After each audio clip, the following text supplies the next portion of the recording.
done a tremendous job with this event and last year's event. Thanks for all your hard work. Okay.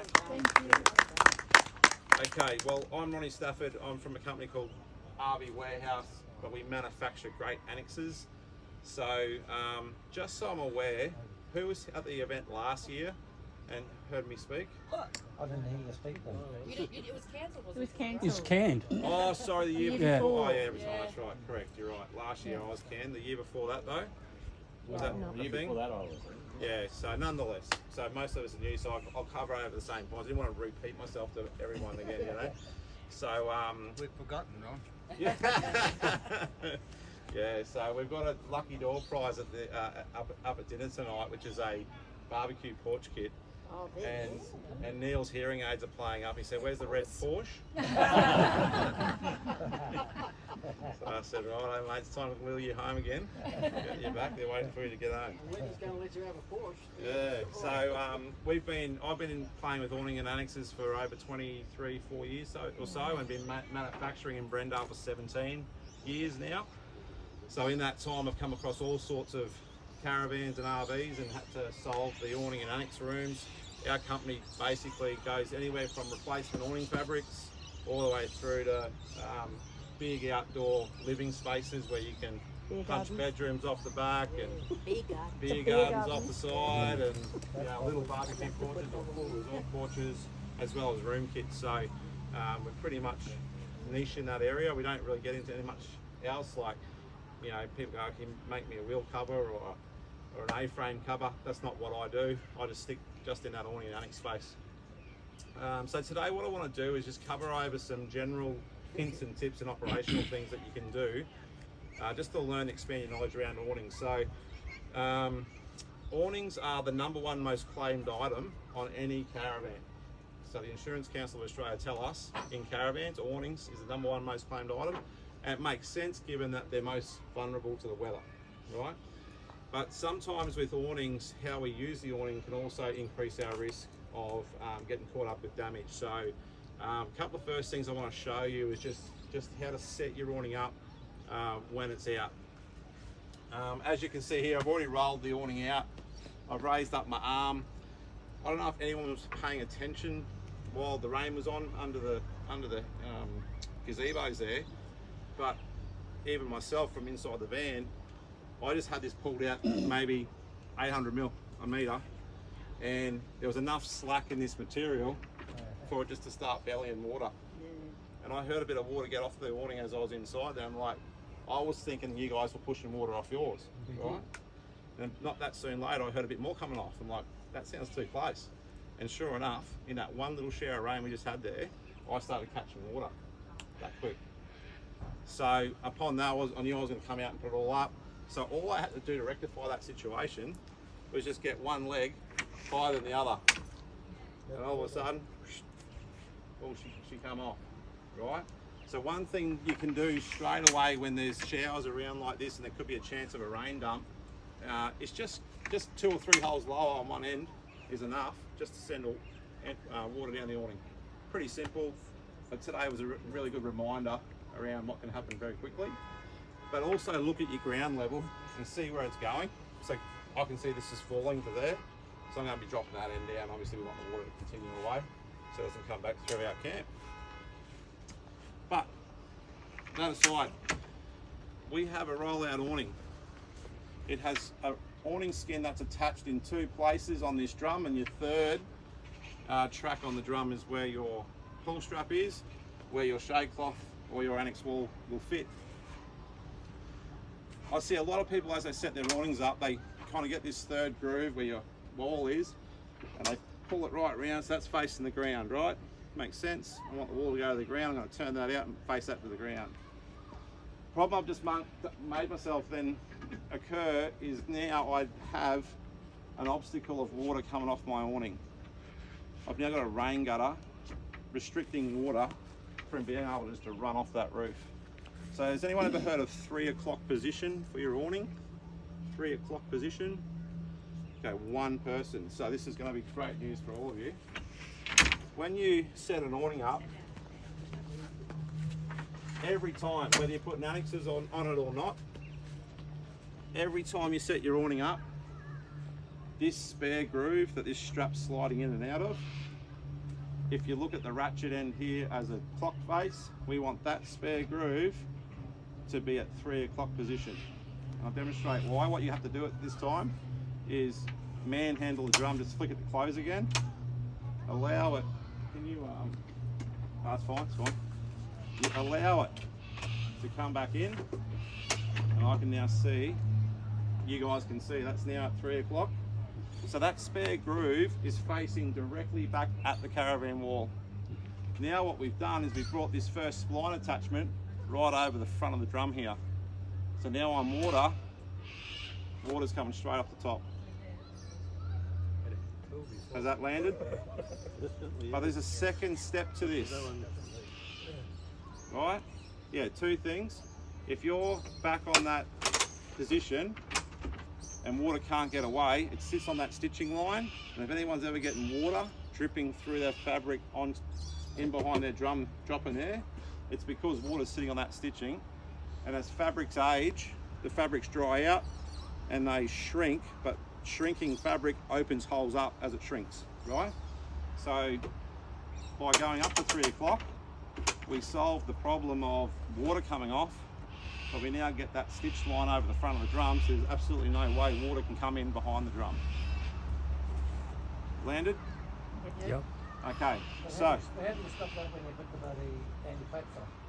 Because it pushes it out. Great question. It's like you've been scripted to ask that question right now. That's perfect. I need to answer that for you in this second. George.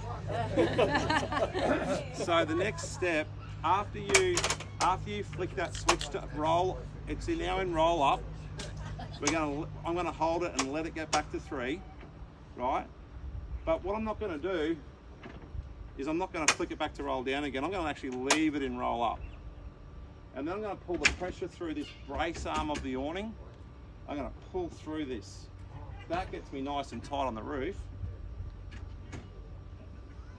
And when I lock that arm up, I've now got an awning that's trying to roll away, but it can't because both of my ends are now done up, which I haven't been to that end, but Neil, if you want to do it, go for it.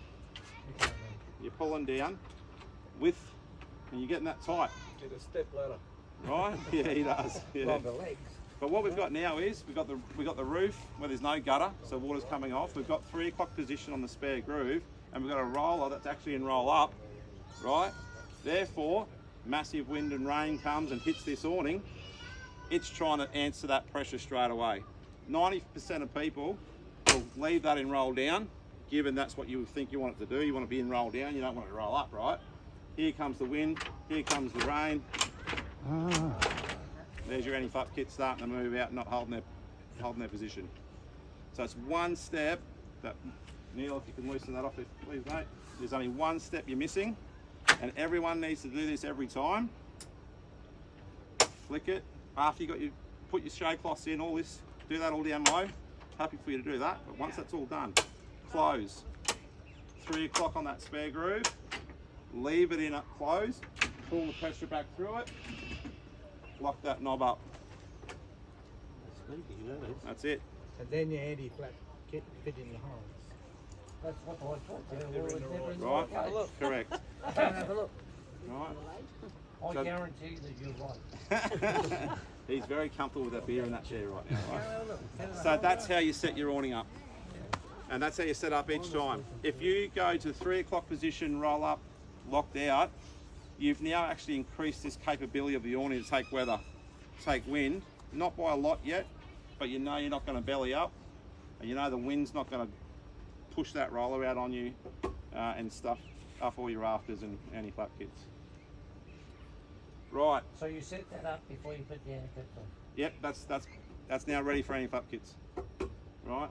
So get that wall in first. Get this wall in.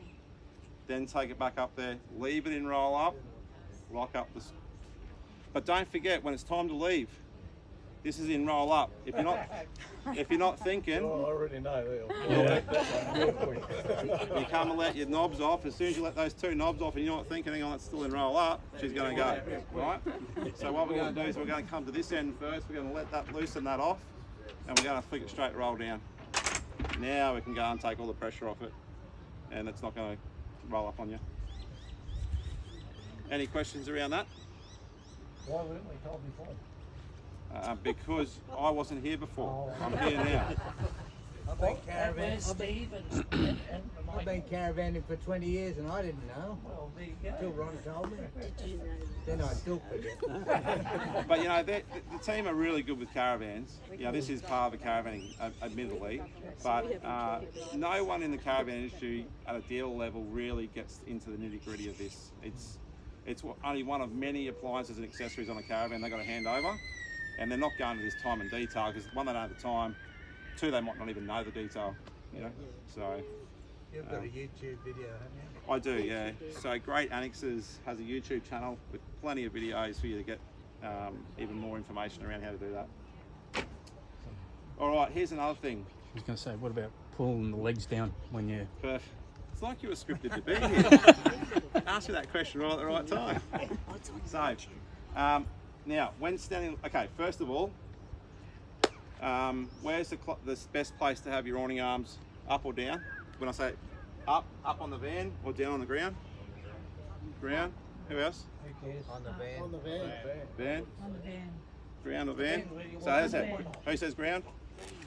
Who says van? Half and half. Rightio. Van's correct.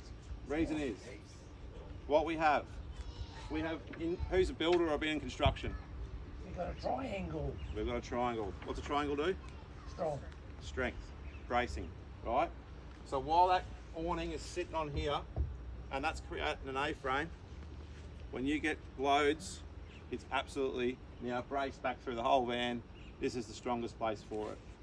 However, I do understand that standing the legs out is convenient for access points, especially when annex walls are on. So I'm going to talk to you about that now because there is a little consideration around standing your legs out that you've got to think about. So this end here has got a ratchet on it. This leg is connected to the spindle, which directly affects the turning of the ratchet. So there's a little rule we call the reverse rule, or call it reversey rule, whatever way, but think opposites. So think in terms of the leg. What do I want to do with the leg? I want to stand the leg out. So my ratchet's reverse has to be in the roll in position, right? I'm going to stand my leg back in, my ratchet's going to be in roll out position. I'll just demonstrate why. So we'll go back to that 3 o'clock position, right? We're now in the roll up position. We've got it all done up. Revert, what do I want to do with the leg? Pull it out. What do we got to ratchet do? Up, roll up, roll In. back. And I'm already in roll in, right? Because I'm at 3 o'clock position, I'm already in roll in. What I want you to do is when I lift this leg out, I want you to listen very carefully. Ready? Yeah, Hear that? yeah. We had 2 clicks on the ratchet to get that leg to that position. Right? What might be the problem if I have it the other way? And I do that. What am I doing to it? Putting Twisting pressure on it, it. pressuring it. Yeah. I'm sending a ratchet dog into that tooth and then levering the shit out of it, right? Excuse me, ladies. Levering it very, very, very much, right? What's that potentially going to do for us? Bend and break and stuff we don't want happening, right? So, on this end though, there's no ratchet system. This is an idle end, just a spring, no ratchet. This can come in and out all day, nothing to do, because there's nothing there. This one is the critical one. Similarly, when it's time to go, leg going back in, I've got to be in, Out mode. roll out, which I've just already done, and again, we hear the click. Right, now, you may have put your anti-flap kits in there, and then you had the legs on, and you go, oh, I'm going to stand that up now, right? And then you go to stand it out, and you don't flick that switch, because that can't now turn around it, It's rolling. it spins the whole drum, right? And now all the rafters and anti-flap kits are, well, you know, no, stay there, right?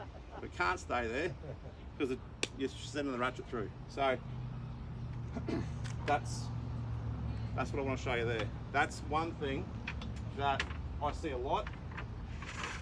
Now, on this particular awning, it doesn't give you too much problem on the ratchet most of the time.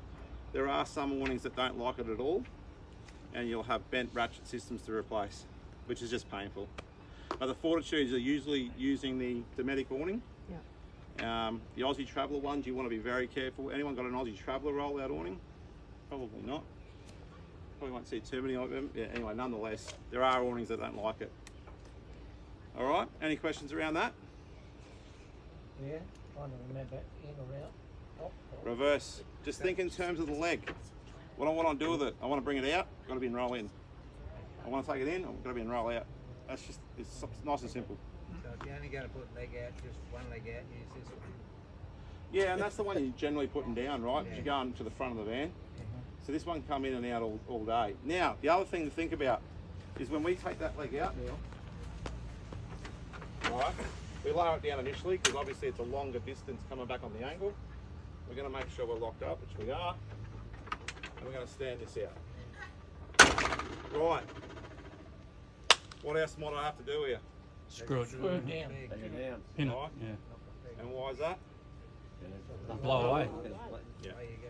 So I'm only a little 12-foot awning on this little 16-foot van. A lot of you guys with 21-foot vans, 19-foot 8 vans, you guys, your sail is this long.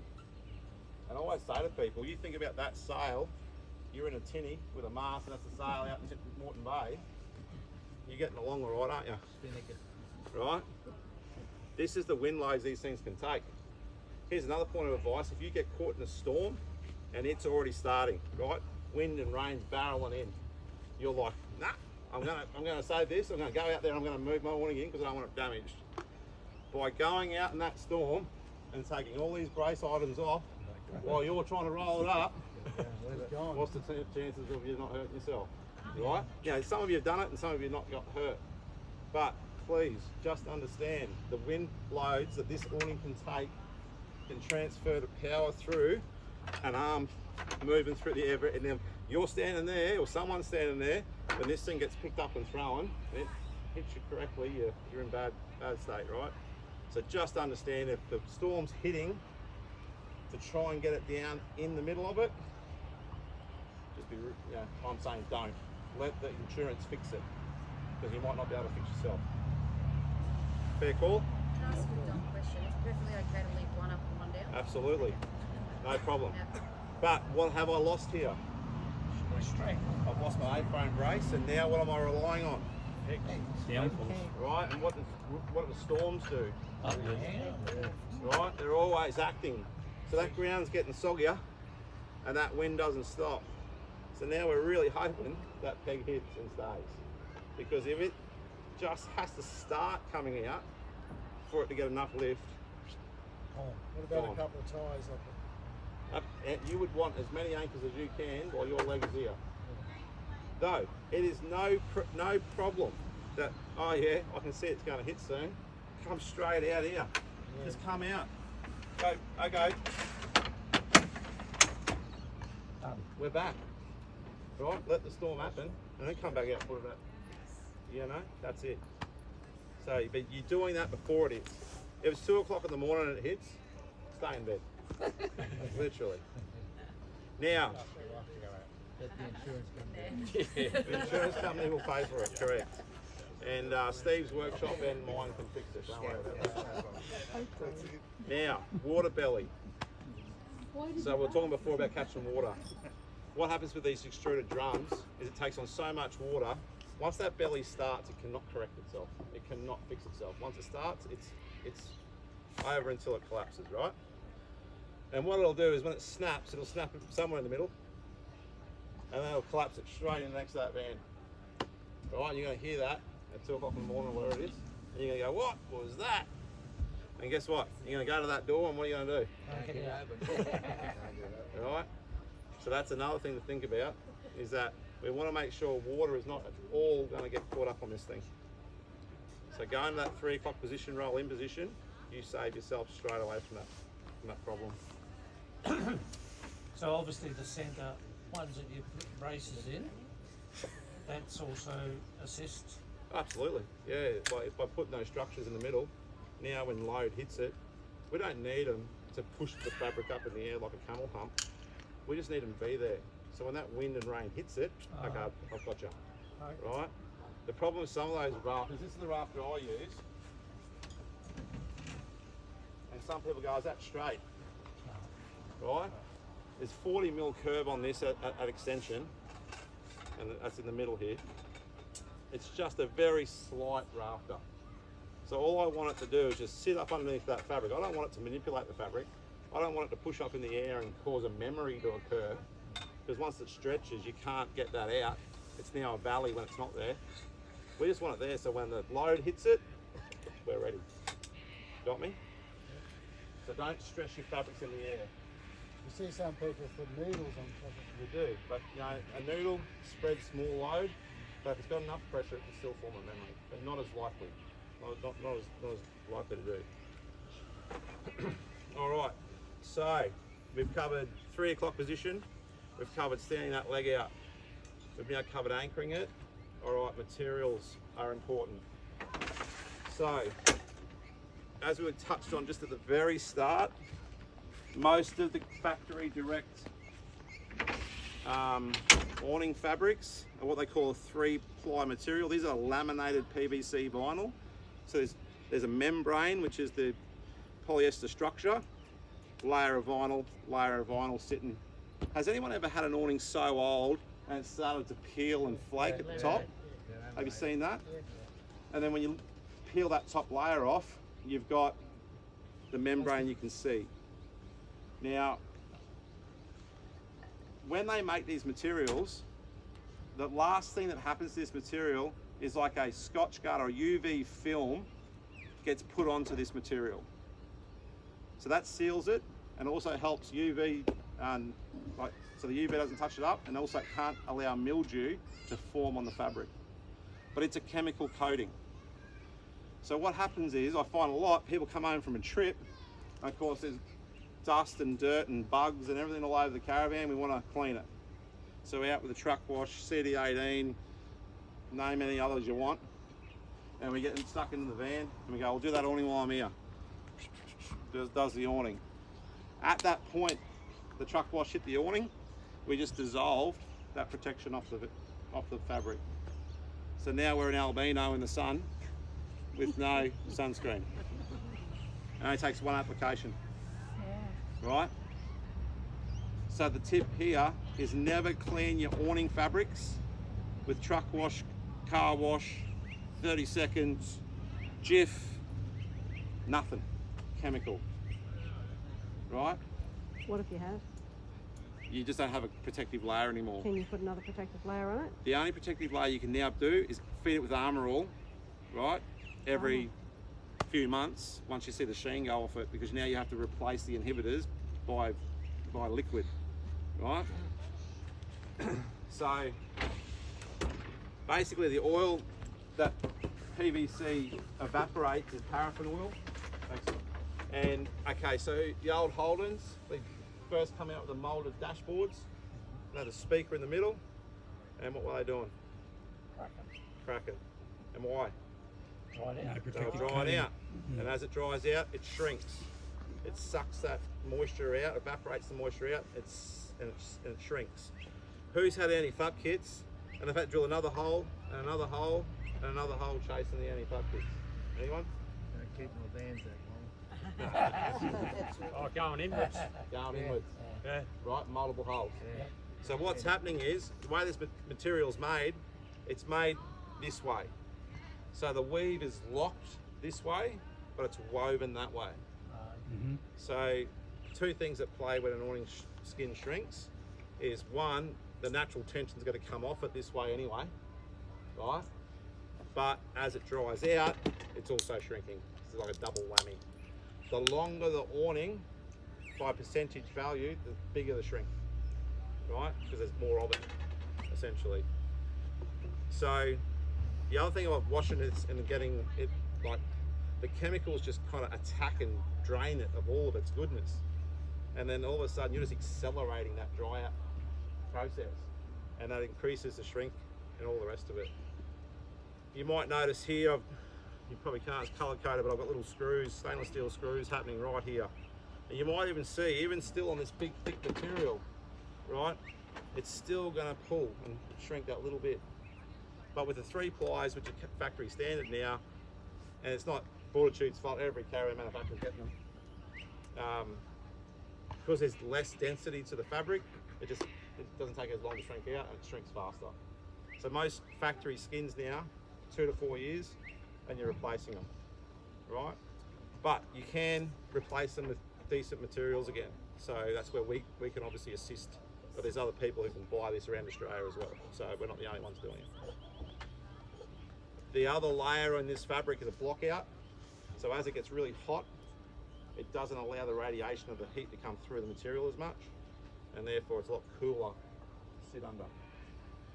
And as we start losing our hair, Look at me. you start to feel it more. So that's a trick around fabrics, okay? No chemical cleaners. Okay, the way to clean them, you have to give it time. So one afternoon in the shade, bring it down like I've got it here.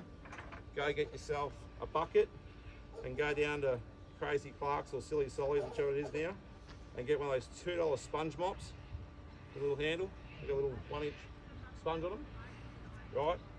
Now you want to go down the shopping centre aisle. You're going to have all your bleachers and everything we don't want, and then right at the end there's that one little one with earth safe and earth friendly, you know, green choice, you know, stuff we never look at. We've got to start looking at it because we need some for this. So because it's not chemical derived, it's not going to attack that layer. But secondly, it's a week of detergent, so it needs time to work, right? So what you're going to do in the shade, the one afternoon, you're going to get those suds, you're going to get a real sud, and you're going to get this mop, and you're going to start getting stuck in, you're going to get as suddy and wet as you can, both sides, right? Get it all as wet as you can, and you're actually going to roll that awning up wet and suddy overnight. Now, because it's PVC, it can't breathe, okay? And so therefore, that detergent and moisture is going to remain in there, but it's going to have time now to act. And when it sits there, say good day to him for me. So what it's going to do is going to have time to act on that grime and dirt and stuff. You'll come back the same time the next day in the shade. You're going to roll it out. You're still going to have those suds around from yesterday. Get that sponge again, give it another hit before you rinse it off. Okay? Fresh water all over, get all that suds off it. Let it fully dry. Then the best thing to do is give it a drink of Armour All. Right? Give it some Armour All, no different to the dashboards on the cars. Right? That'll then soak in, give it some more protection, some more luster. And then we're under the tree and the bird shits on it. We've already got a nice little shiny Armour All coating that's soaked in. This thing's not thirsty. As awnings age, they dry out, as I said, but now they're fully thirsty. They'll take anything. And then you'll get a stain and you'll be like, and then you'll be getting gurneys out and whatever, right? Once it's in the membrane, there's no getting it out. But if you can keep the Armour Alls up to it, it'll give you that kind of defense like polish does to paint. Yeah? How do you put the Armour All on? Just with that same mop? That same sponge. Just do it like this. Now, the first coat will go in, it'll soak straight in. Second coat, probably soak straight in, depending on how new the awning is. That third coat's usually when it sheens up, and you'll visibly see it sheen, and then you know it's getting full. So then when you're using the awning, when you start to see the dullness come back, or the sheen starting to evaporate or not be there anymore, just give it a top up, yeah? And that part that's always out in the sun, right? Purple little one over here, Holiday, that part that's always exposed needs more of a drink than the rest of it, because it's obviously taking the sun and the heat. Okay? So it's just Armour All, or you buy the vinyl protectant? Yeah, it'll be all the same paraffin base. Yep, yep. So how long does that have to dry for before you roll it up? You can roll it up wet, doesn't matter. Yeah, yeah, yeah. And something we were discussing earlier, the little seam lines, and especially around over the door, it always seems to drip. Both of them. Yeah, like where the stitching is, it drips on the Yeah, inside so I had some stitching question before. So the stitching is a poly cotton thread. It's 65% polyester, 35% cotton, and the cotton is the swell factor of a stitch. Okay. When they first make the stitch or the yarn, the yarn that comes in as 2 feeders to bring it together as one. Sometimes with the cotton, given the nature of cotton, they can have thin outs. What they call thin outs is when the 35% doesn't actually happen for that little period while it's picking up the next bit. It could be as simple as there's a thin out spot right where you are, which is no big deal. All you have to do is just work out where you are on the stitch, go get some super glue and just touch the stitching. We've got a 19-foot awning and it dripped the whole length. Okay, so I'll go on to another point before we get any further. Yep. When awnings are brand new, they're going to leak through the stitching, right? When they're brand new, they'll leak for the first 2 or 3 times in decent rain. And the reason is when they make that yarn, it's so tight when they make it. And that 35% cotton needs to swell.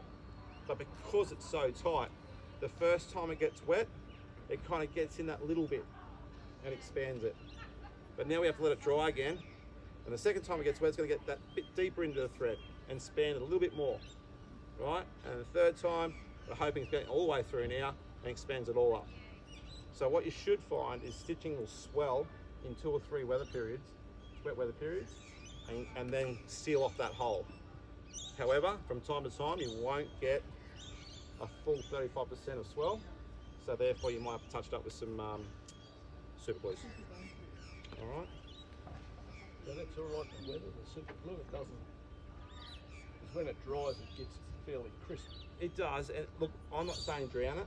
Yeah. I'm just saying just run over the metal nib.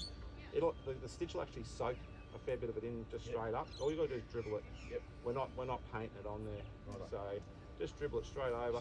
It'll soak into the thread and then seal that hole as well. Yeah. I had success with surfboard wax. There you go. Run along the seam. Perfect. Yep. Any of those type of things, the wax will heat up, We melt did, into the hole. beeswax. Beeswax. In the heat, Yep. we noticed it was all this Started grease melting. and it just melted. Yeah. We live in ours full time, Yeah. so 3 months now and Yeah. we're still getting leaks. Yeah. So it sounds like. Super glue job. The other thing I want to mention about that too is when the awning's brand new and hasn't been wet like yourself at the moment, don't put your armour all on it yet. Wait for the swelling and all that to occur, because once we put the oil into the stitching, it'll restrict the ability for that cotton to swell. Okay. So don't do your armour all just yet. All right, give it some time. Once you know that most of that, well, should be all of it, does disappear, then you can give it a drink of armour, or just avoid the stitching at this time. Okay. All right, how's that one? Any questions around that? Who's using what on their fabrics to clean at the moment?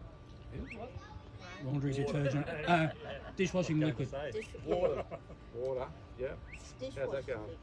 Dishwashing liquid, yeah. So that's soft and That's what the sign said inside, and in the same in our shower. yeah, We're only allowed to use dishwasher. yeah. So it's a really weak form of chemical cleaner. So there's still a chemical agent in there. So I like the green because we know there's no chemical at all. Like it's like the the grills on your hatches and your roof. It says don't use chemicals. Use the green stuff and all that as well.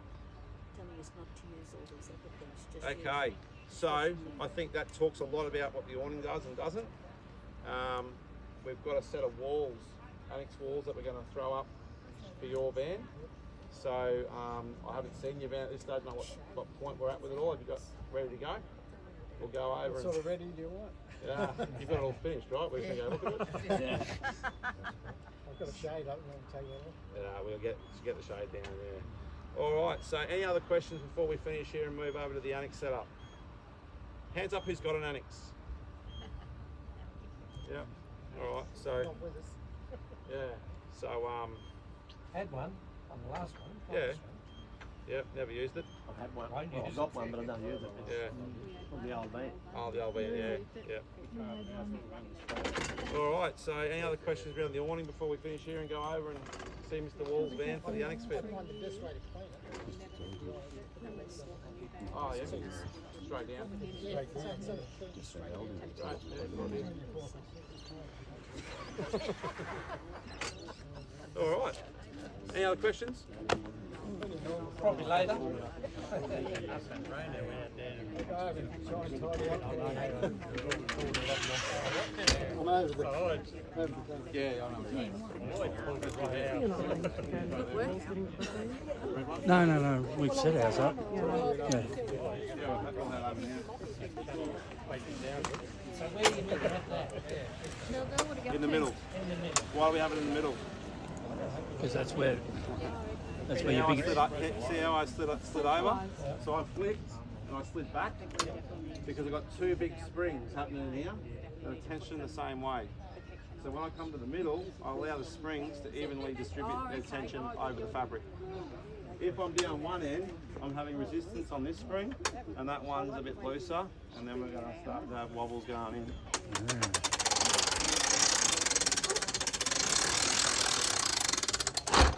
Right. That's how I I do didn't it. make my string long enough. It keeps disappearing. All right.